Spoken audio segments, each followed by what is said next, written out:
Did Rachel Zoe just come in and snatch Kyle Richards' center diamond and first chair? We're going to talk about that and more right here in the suite. Give me about 51 seconds and let this intro play. Give me a thumbs up, subscribe to this video or subscribe to this channel, hit the notification bell, and I'll be right back. We got some things to talk about. Since the beginning of times, beauty salons and barbershops have had a special place in the hearts of the industry professionals and the patrons alike. We can all remember trips to the shop, special moments made, conversations had, and lessons learned. From politics to pop culture, the latest gossip, love and relationships, and social movements. It's all talked about. Lifelong friendships are created, networks are built, ideas are shared, and politicians are made or broken. Our power is great. Our reach is wide. This is the place where we all shine, from the beginning to the end of times. Let's keep the conversation alive. Join me in my suite from your suite, and let's talk about the tea. Hello, beautiful people. Tonight in the suite, we're talking about the Real Housewives of Beverly Hills. My name is Tanya. I'm your host, and this is Sweet Tea. Let's get right into it. Tonight's episode started off with the dinner party where it left off at. It's actually Erica's birthday party, Erica and Dorit's birthday party, and the ladies are continuing the conversation with Amanda and Dorit. They continue to talk about Amanda talking mess about Dorit behind her back, and Dorit wanting to have a conversation the day that Amanda's late son passed away, unbeknownst to Dorit. The ladies feel like, or some of the ladies feel like, Amanda may have been using that as a way to end the conversation because she didn't want to have the conversation at that moment, rightfully so. But it was unfair to Dorit in a way because Dorit didn't know that the woman's son had passed away that day. And when she found out, she was willing to stop, but Amanda kept talking. So Dorit had to clear that up at her birthday party, okay? So Dorit and Amanda are going back and forth. Amanda pretty much tells Dorit that her questioning, her talking about PK on camera was more her agreeing with Kyle than her actually having the question of her own, on her own. So Dorit kind of brushes that off. I think she was a little taken back by that because she and Kyle are friends and they've already kind of had this conversation before. So Dorit says, well, I'll deal with Kyle about that later. And so Kyle kind of jumps in at one point and says, well, I've told you this, Dorit. I've told you this before, that I think that you talking about him and his parenting is only going to upset him. And Dorit goes back and forth with Kyle about it and Amanda about it, and it kind of was like Charlie Brown talking for at one point, because Dorit would just go on and on and on, and so the conversation was not going to end. And so poor Rachel, everybody's just kind of sitting there listening to it. And in fact, Jennifer Tilly got her chair and moved to the end of the table so she can get a better listen, because she was at the other end down there by Kathy and she couldn't hear anything. And we know Kathy be in her own world anyway. So Kathy didn't mind being at the end of the table. She was down there looking for caviar. She didn't really care. And so Jennifer moves her chair to the other side of the table and to get a closer look or a closer listen, and the conversation goes on and on, and poor Rachel is down there, head about to explode, because she herself is going through her own divorce. She walked into this dinner as well. This was the day after it was all in the newspapers, or all in the gossip magazines, all in the blogs, that she had filed for divorce from her long-term husband. And she herself was trying to go through a publicist and mediation to keep these things under wraps to protect her children. So she was having her own issues at that moment. And so as she's at this table and she's hearing Kyle and Amanda reiterate to Dorit how inappropriate it is for her to just live in her truth. She's about to explode. And so finally she interrupts. And thank God she did, because if she didn't, I don't know if the conversation would have ever ended, because no one else was willing to jump in. Not Sutton, who brought the information to Dorit, not Erica, who is friends of both of them and maybe could have chilled it out or ended it, deaded it, not Boz, who is Dorit's friend, ride or die, could have told her, okay, babe, like this chick isn't getting it. Like she want to get the last word, you want to get the last word, we're not getting anywhere. So finally Rachel was just like, enough is enough. Enough is enough, okay? Cannot take it anymore. Like, y'all, this woman is going through it. And what y'all are telling her right here, right now, is that she is not safe to live in her truth in this group. Because y'all want to shut her down and not allow her to speak on what she's feeling for sake of optics. And so when Rachel calls them out on it, it's kind of just like everybody's quiet, you know? And what Rachel is saying is what she needs is support no matter what, you know? She needs to be able to vent sometimes. Sometimes we have to, as women, hold it all together for our children, for our businesses, for our brands, for our family, for the public. And damn it, like, she might feel like breaking. She might want to vent. And I think that Rachel was speaking from her own perspective, but of course, the feeling was universal between her and Dorit, and really any woman that's going through a whole bunch, any person that's going through a whole bunch. Sometimes you just have to get it out, okay? And so if you can't get it out with your friends or the group of people who you are around, then who can you get it out to? And I think that was the question that Rachel was asking in that moment. So at some point, Rachel, Dorit, and Boss go off to themselves, and they're discussing it, and they're discussing the lack of support that Dorit has in the group, you know? And Dorit is really questioning. She's questioning her friendships, and Dorit also brings up the cult situation at the table as well. Let me not forget that. She brings up the fact that she read that Amanda was in a cult. And Amanda says, yes, I was in a cult.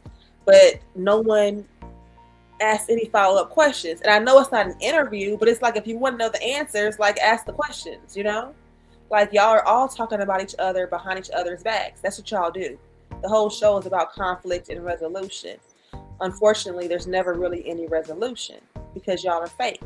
And so Rachel was like, don't be fake. Just be real. Like, let's just talk about it, right? And let's just live in our truths. And I don't think that these ladies are used to that. And I don't think that even being said would have been received the same way had it not been said by Rachel Zoe. That's why I say Rachel Zoe is coming for Kyle's diamond, honey. She's coming for that center diamond. She's coming for that first seat, because she's about to change the way that the Real Housewives of Beverly Hills deal with each other. She's about to make it okay to be real, okay to be vulnerable, and okay to live in your truth. And she can do that because she's Rachel Zoe, coming into this group of people who would care that she's Rachel Zoe, okay? Because they care about fashion, they care about names, they care about notoriety and all those things. So Rachel Zoe is an A-lister in her own right. So coming into this group of women, she's going to get a different level of respect than your average newcomer. It just is what it is. So when she says something, they're going to be more inclined to listen. And what she's saying makes sense. Like, y'all, like, can we or can we not be real here? Can we or can we not be real? Okay? So eventually, because the other girls went off to talk to them with themselves and talk about what happened, and they brought up the whole cult situation again, they eventually bought a birthday cake, and half of the girls were getting ready to leave anyway. So that was pretty much the end of dinner. Okay. So the next morning, Rachel actually goes to Kathy's house. And so Kathy is in there, and she's got her little nurses at the house, and she's sitting there in her little armchair, and they give her some pillows, 2 to be exact, and they prop her arm up on the pillow, and they're giving her an injection of magnesium, you know. And so that's just how they do it in Beverly Hills. These Real Housewives, they just have the medicine come to their door and they take their little drips and all that stuff. And so she's getting her magnesium. And so Rachel is sitting there and she's talking with her. And Kathy brings up the fact that Rachel was kind of struggling the night before.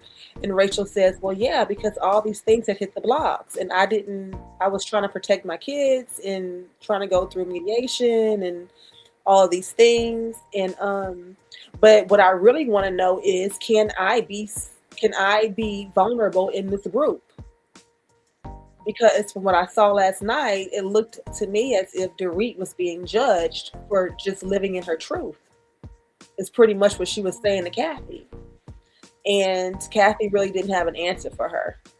She just kind of smiled and nodded. I don't even know if Kathy knew it, could process what Rachel was saying to her. That might have been a little too deep for Kathy. Kathy, like, it's too much. I can't do deep. I don't do deep. Okay? I don't do deep. So she was just sitting there smiling and nodding. So either way it goes, even if you just get a smile and a nod, sometimes it feels good to just get it out, It feels good to just get it out. And so I totally felt where Rachel was coming from on that, because if you're the kind of person who doesn't do surface friendships, especially with people who you have to spend time with.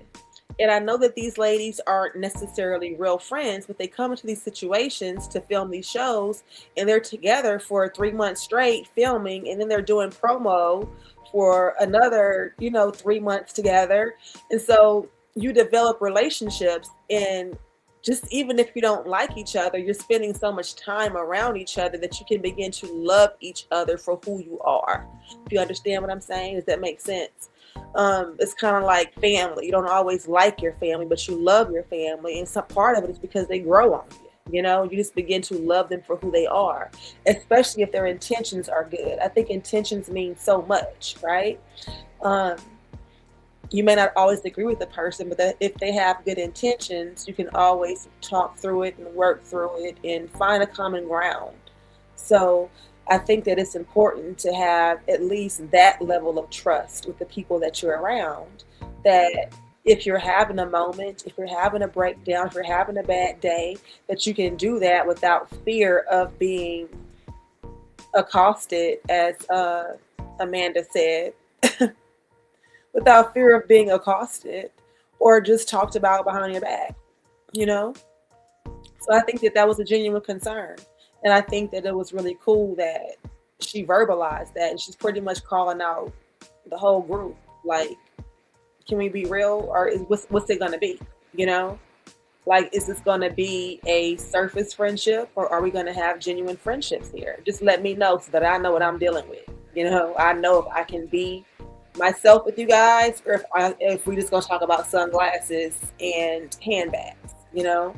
Because you can have friends and put them in different groups as well. You can have those friends or those people in your life that you hang out with, you go to brunch with, you have those friends that you like to have a good time with, you might like to go to parties with or clubs with, concerts with, and then you have those friends that are going to give you solid advice, who's going to pray with you and pray for you.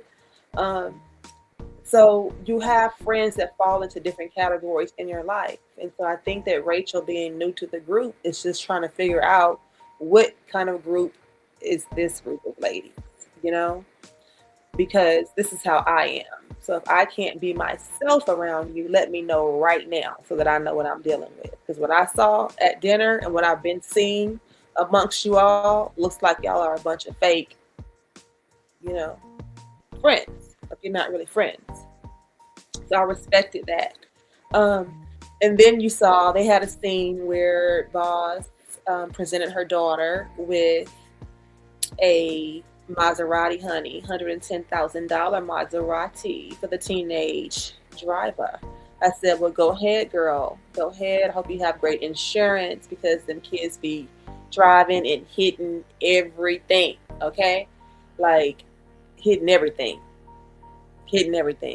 Just backing up, trying to pass each other, fender benders left and right. So let's just hope that this baby, we're not going to wish that on her, of course, but I just hope that she is safe in her $110,000 Maserati. But it was cool to see the look on her mother's face when she presented it to her. It was a certain pride on her face. And the little girl, of course, she shed tears. Um, but it was sweet. I thought it was sweet to see her present her daughter with her first vehicle. And then they showed Kyle and Mo and Alexia, and they were at the wedding venue. They were shopping. Actually, they weren't shopping. They were going to lock down the wedding venue because they actually sent out save the dates with the date on the place, with the date on the card, and they did not have the wedding venue secured. At least that's the way they're playing it. Maybe that's Kyle's story. Who knows? You know, since we don't really get to see how she really feels, would make me think that she's calculated in what she shows, right?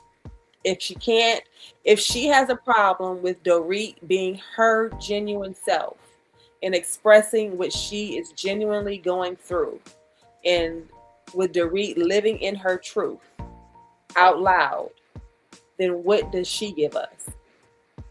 What does Kyle give us? If she does not give us her truth, if she does not give us her genuine self, and if she is not living out loud, what is she giving us? Right? So now we are to believe that they're just locking down the wedding venue a month before the wedding date. That's what Kyle wants us to believe. Okay?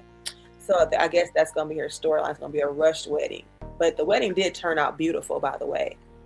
The wedding did turn out beautiful. They had some nice, I'll actually show y'all. I got a little picture. Here's a picture of Alexia and her groom on their wedding day. I'm sure she made a beautiful bride. And Alexia comes in and she's like, well, I was just sending out some text message invitations. And Kyle's like, text messages? I can only imagine what my sister Kathy thinks. Like, because you know, everything has to be about what Kathy thinks. And that's a part of that whole Kyle living for appearances things, you know? Because you know that Kathy's girls weren't sending out wedding invitations by text messages. You know Paris and Nikki weren't doing that, right?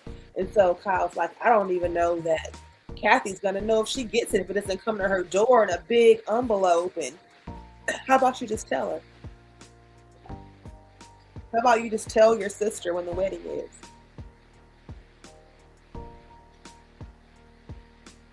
I don't think that was her concern at all. I mean, she can tell Kathy when the wedding is, right? Does Kathy even check her mailbox? Or does it have to be an announcement type of invitation? Like you need somebody to come over there with a horse and carriage and trumpet to give it to her? I mean, just tell your sister when the wedding is. Again, it felt so calculated. Everything that Kyle does now, when you look at the things that Kyle does and the things that Kyle says, the way that she says them, everything feels so calculated right now, especially in contrast to somebody like Rachel Zoe, who is just being her authentic self, right? So, and I think that, let's just go back to it. Let me stay on track. So they go, they look at the wedding venue.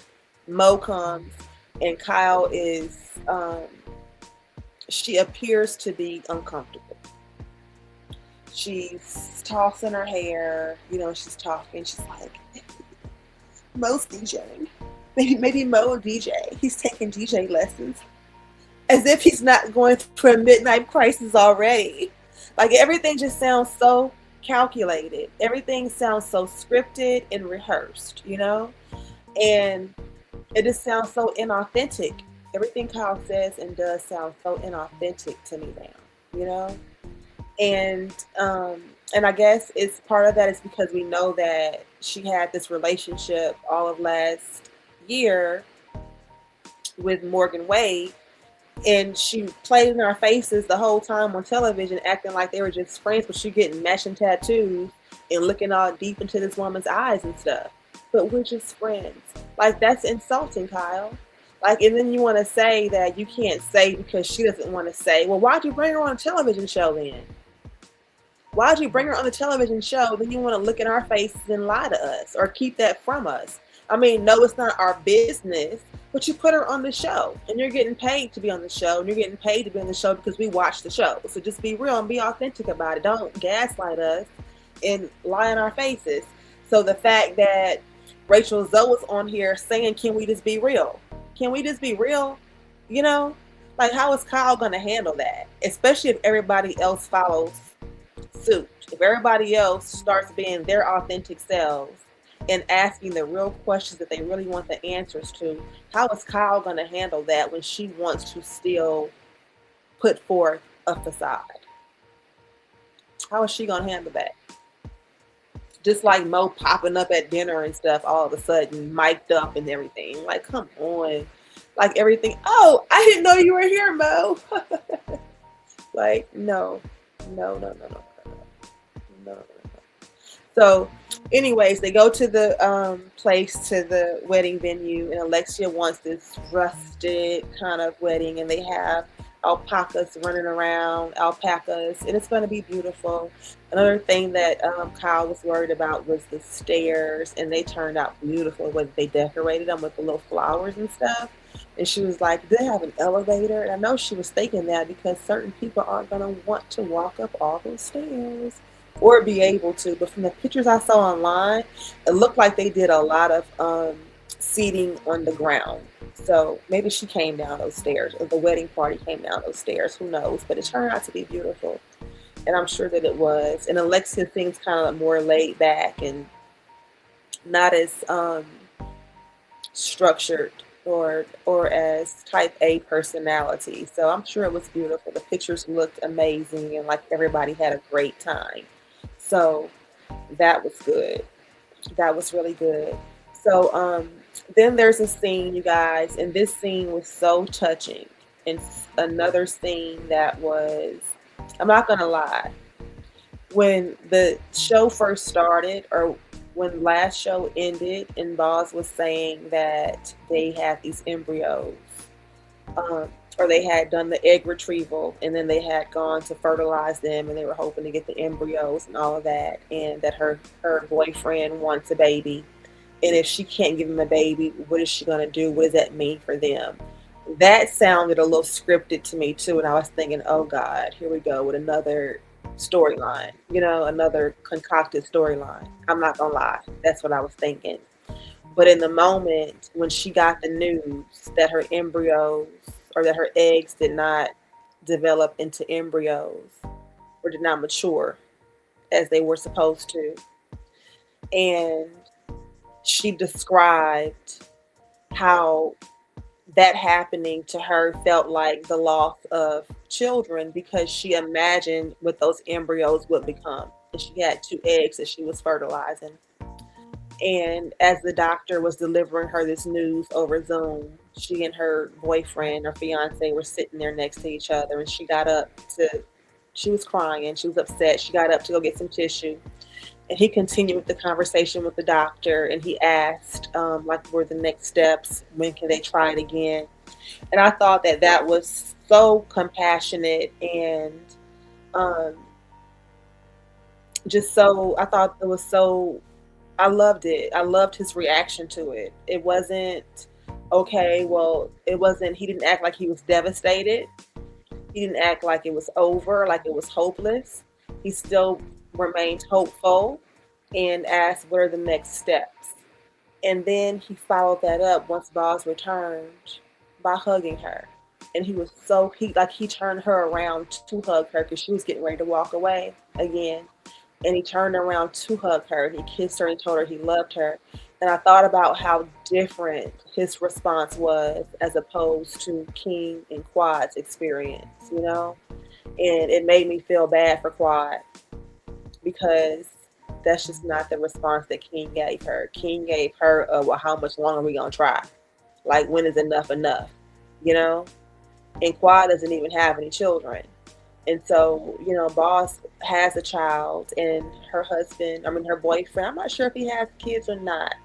Maybe not, because I know he wants one. So maybe he doesn't have any, which is probably why she's going through this IVF and trying to make that happen. So it touched me that she was able to be so expressive about it, and that she went into such detail about with the loss of those eggs, and the loss of hope for them to develop or mature into viable embryos, and how that affected her. I thought that was so honest and so raw, and I loved to see him support her in that way. Okay, so that was good. That was really nice. So the next scene and the last scene, they actually played these two scenes side by side. You had Rachel, Dorit, and Sutton meet up for lunch.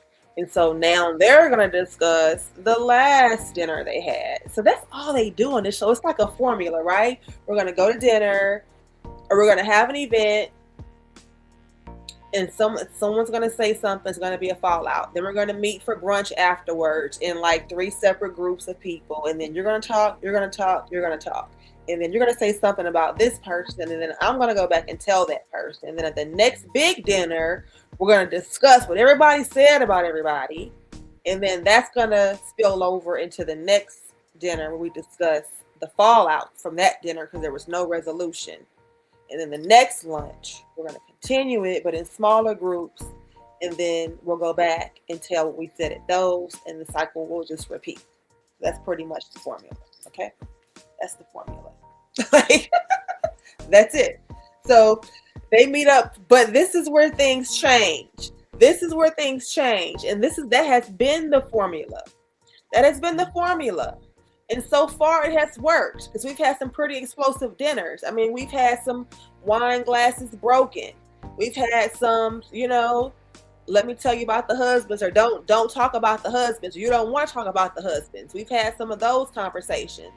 We've had some you're a sickening drunk dinner conversations and arguments. We've had some slaps in the face on Beverly Hills. We've had Brandy Glanville slapping Lisa in the face. We've had some explosive dinners in Beverly Hills. That's kind of where it goes down in Beverly Hills. It's at the dinner table. It goes down, honey. It goes down at the dinner table. But in these nice restaurants too, honey. That's how them girls act over there in Beverly Hills.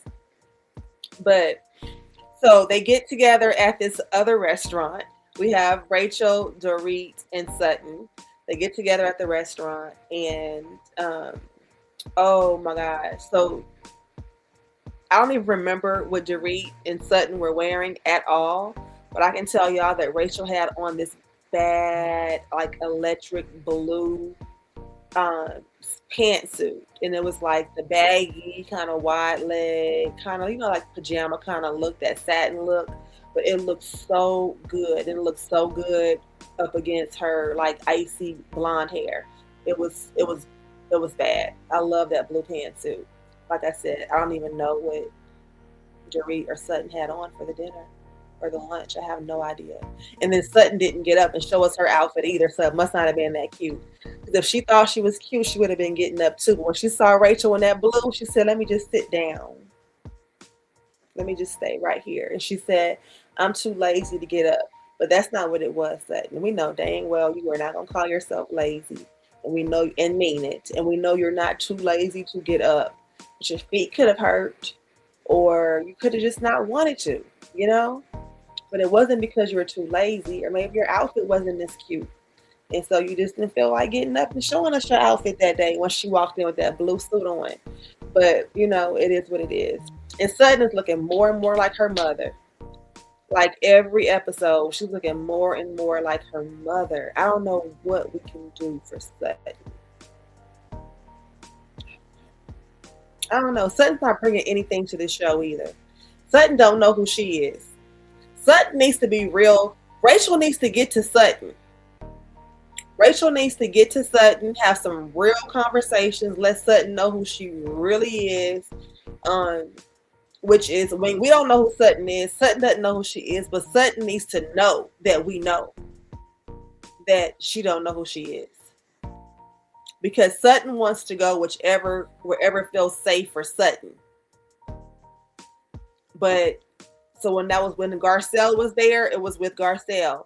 And now she's trying to find her footing and have a, I can hear it right now. I'm just going to have a reset.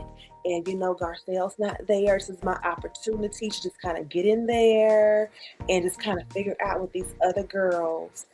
She does this, figure out what I can do as far as getting in good with Kyle and the other girls now that I don't have Garcelle there anymore. Now it's my chance. I can just start over and create a new image for myself. And, I got rid of Ivy, got him under his NDA, so he can't talk. And I can just go on in there and rebuild my image and try something else. But it ain't working, Sutton. It's not working, okay? We see through it. They saying you changed. You did not change. You're trying to change your image, but you did not change on the inside because you haven't done any real work. We have not seen you do any real work. We still see you snapping at people. You snapped at Jennifer. You know you snapped at Jennifer, and Jennifer knows you snapped at her. And I don't know why Jennifer is acting like she can't tell you that. That's the fakery that Rachel is talking about. That's the fakery she's talking about. And then you tried to snap at Rachel, but she's going to get you together. I guarantee you she's going to get you together. She's going to get you together, Sutton. People are tired of that. Like, nobody cares how much your alimony is. Like, you can't buy friendship. You can't buy people into really liking you. You can't pay people to really like you. You can pay them to tolerate you, but you can't pay them to really like you. And as long as they don't really like you, you're never going to feel really comfortable in the group. But they can't like you without knowing you. And they can't know you without you knowing who you are. So, and I mean by that is that you keep presenting someone different. Like, if they liked the you when you were with Garcelle, how can they like the you now? Because you claim that you've changed. Right? So which one are you? Who is the real Sutton? Will the real Sutton Strack please stand up?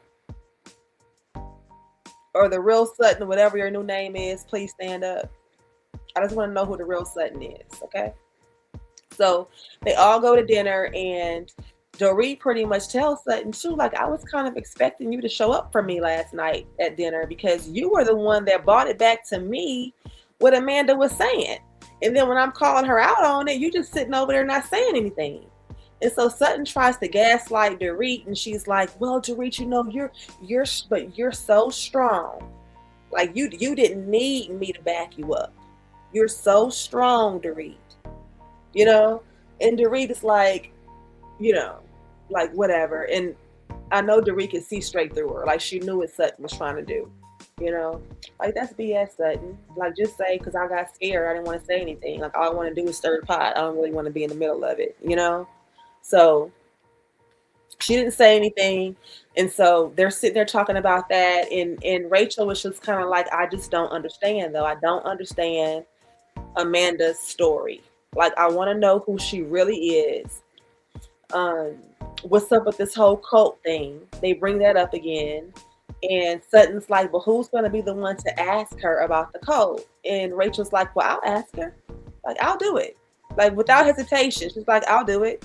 Like, what is there to not do, right?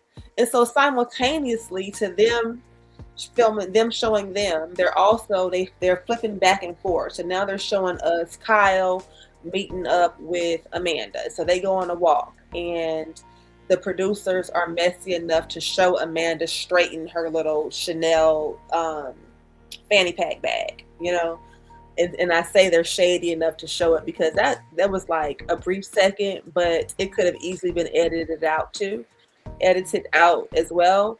But everybody has been talking about how Amanda seems to want to focus on her name brand stuff, and she likes to name drop and talk about her money and her success and things like that. So that's another thing too. So they're all questioning, who is she really, right? Like, is this whole money manifestation thing even real? And while you're saying you're in a cult, like, is your whole business kind of cult like? Is the whole business practice kind of cult like? And so they're questioning who she really is and why she could so easily say the things that she says. Like to even throw out there that your son died in that way, in the middle of that conversation, knowing that it would put Dorit in the position that it put her in, was kind of cold, right? And calculating. And then, so Rachel makes the point that Amanda is wrapped up in her brand pretty much, that she is her work. And I thought that that was very important, and it speaks to why Rachel Zoe can come into this group with the level of confidence and security that she can, because Rachel Zoe is not her brand. Her brand is Rachel Zoe, if that makes sense. Rachel Zoe's whole brand is built around who she really is. Who she is not built around a curated brand, if that makes sense. Like for some people, you can take a person can have a talent agent, for instance, okay? A person can have a talent agent that can get them a job, or start getting them jobs. And they can start getting them jobs that can cause them to be typecasted, right? If all the jobs are similar in the roles. And then people kind of become, to the public eye, the characters that they play. And then they have, so they kind of become the brand, right? Instead of the brand becoming who they are. So in Rachel Zoe's case, Rachel Zoe is the brand. Rachel Zoe is the fashion. She is the designer. She is the trendsetter. She is the trend starter. She is the phrase maker. Rachel Zoe came up with, now we say, "Ooh, I live for that." She used to say, "I die. And when she said things like that caught on, And so the difference between like a Rachel Zoe and a Kyle Richards is Rachel Zoe is designing the suits that Kyle is buying. Rachel Zoe is setting the trends that Kyle is following. You understand what I'm saying? So they're two total polar opposites as far as that's concerned. And you have Rachel Zoe, who built her brand based on who she is. You have Kyle, who became who she is because of the brand. Totally different. Totally different. Kyle's sister married a Hilton. Kyle became Paris Hilton's aunt, Kathy Hilton's sister. Rachel Zoe loved fashion and became Rachel Zoe, the fashion designer. Rachel Zoe, the interior decorator. You understand what I'm saying? It wasn't like, even with Kyle had a store at one point, Kyle has never given me fashionista, but yet Kyle has a store called Kyle, Like, you're not a fashion girl. She's not a fashion girl, She's not. But she tried to be. So I'm sure when she sees Rachel, that hopefully Kyle will also find some strength in this and some freedom in somebody who can truly be who they are, and that be enough. Not only enough, but who she is enough to be its own brand. Hopefully Kyle can find some strength in being around a woman like that, right? Without falling in love with her, like on that level, just to be in love. Fall in love with her strength, fall in love with her courage, fall in love with her audacity, fall in love with her boldness, and hopefully gain a little bit of courage from it. And some of that can possibly rub off on her, and she can one day live in her truth as well and truly be happy and be who she is, and not have to put on facades for the cameras or for children or for Kathy or for anybody else for that matter. Just truly be who you are. Just truly be who she is. And I think that she'd be so much happier. And not just her, but her kids would be happier. Mo would be happier. Everybody would be happier if Kyle would just be who she is. Because if you love somebody, you want them to be happy, right? And so she's going to be happier when she can live in her truth. So I wish that for Kyle. And I hope that Rachel coming into this series, into this Real Housewives group of ladies, and being her authentic self can rub off on them and give them the permission to also be their authentic selves, and therefore changing the landscape of Real Housewives of Beverly Hills. We won't have to deal with the pretentiousness anymore. If can we make pretentiousness not cool? You know, can we make um can we make the brand dropping and all of that not cool too? I mean, because Rachel wears some, I'm sure, expensive pieces that we most of us could never afford, but you don't have big brands written all over it. You know, you can go and mimic a lot of those looks with your everyday jewelry, or you're in your everyday stores if you're a creative person. You know, you can go and layer those chains and stuff that she wears and get a very similar look without paying all that money for it. Where some of these ladies depend on the name brand themselves. So the difference is that brand is making the woman, where Rachel is making the brand, if that makes sense. Rachel is making the outfit, where the other ladies, the outfit is making them feel important. And so I think that that's a stark difference. And I hope that we see more of that. I feel like from a viewer's perspective, that's very refreshing. And I was happy to see it. And I was happy to see Rachel say that they were going to get to the bottom of who Amanda is. And like I was saying too, when they were having their conversation simultaneously, Amanda and Kyle were having a conversation. And in that conversation, they brought up, Amanda brought up Dorit raising questions about the cult. And Kyle says, yes. And she laughs it off. Yeah, I want to hear about that one day too. And Amanda says, well, yeah, anytime I'm an open book. You know, I don't have to, yeah, whenever, too. But yeah. You know, then she just changed the subject. And I'm thinking to myself, that's your in. Like, Kyle, if you're going to produce the show, produce the show. You know? The first couple of seasons, we couldn't get you to not produce the show. You were the producer of the show. You were the pot stirrer and the producer of the show. This girl just gave you the amp. She just gave you the